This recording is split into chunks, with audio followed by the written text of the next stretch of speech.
Hello students, आज फिर से आपके सामने एक प्रेरक प्रसंग लेकर के मैं आई हूँ। एक विद्यार्थी था। विद्यालय में सभी उसे मंदबुद्धि कहते थे। उसके गुरुजन भी उससे नाराज रहते थे क्योंकि वह पढ़ने में बहुत कमज़ोर था और उसकी बुद्धि का स्तर वो भी औसत से कम था। कक्षा में उसका प्रदर्शन हमेशा ही खराब रहता था और बच्चे उसका मजाक उड़ाने से भी नहीं चूकते थे। पढ़ने जाना तो मानो एक सजा के समान हो गया था उसके लिए। वह जैसे ही कक्षा में घुसता और बच्चे उस पर हंसने लगते। कोई उसे महामूर्ख, कोई उसे मूर्ख, तो कोई उसे बैलों का राजा कहता।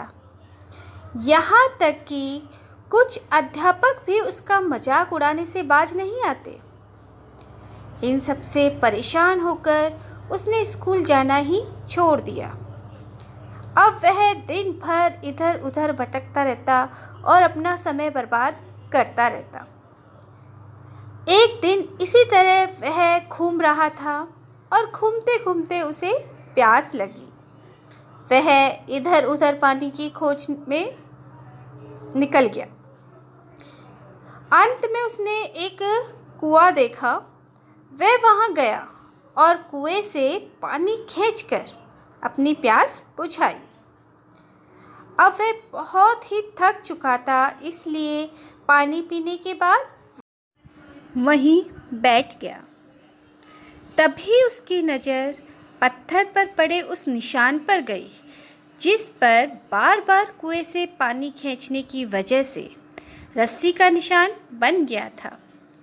वह मन ही मन सोचने लगा कि जब बार बार पानी खींचने से इतने कठोर पत्थर पर भी रस्सी का निशान पड़ सकता है, तो लगातार मेहनत करने से मुझे विद्या आ सकती है।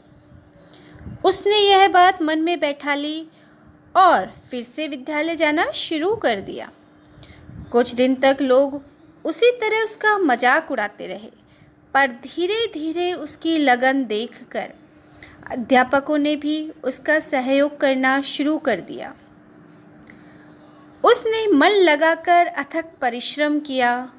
कुछ सालों बाद बच्चों, यही विद्यार्थी एक बहुत बड़ा विद्वान बना और उसका नाम था वरदराज, और इसी नाम से वो विख्यात हुए। इन्होंने संस्कृत में मुक्तबोध और लघु सिद्धांत कौमुदी जैसे ग्रंथों की रचना की। तो इससे हमें क्या शिक्षा मिलती है? इससे हमें यह शिक्षा मिलती है कि हम अपनी किसी भी कमजोरी पर जीत हासिल कर सकते हैं। बस आवश्यकता क्या है? आवश्यकता है कठिन परिश्रम करने की और धैर्य के साथ अपने लक्ष्य के प्रति खुद को समर्पित करने की।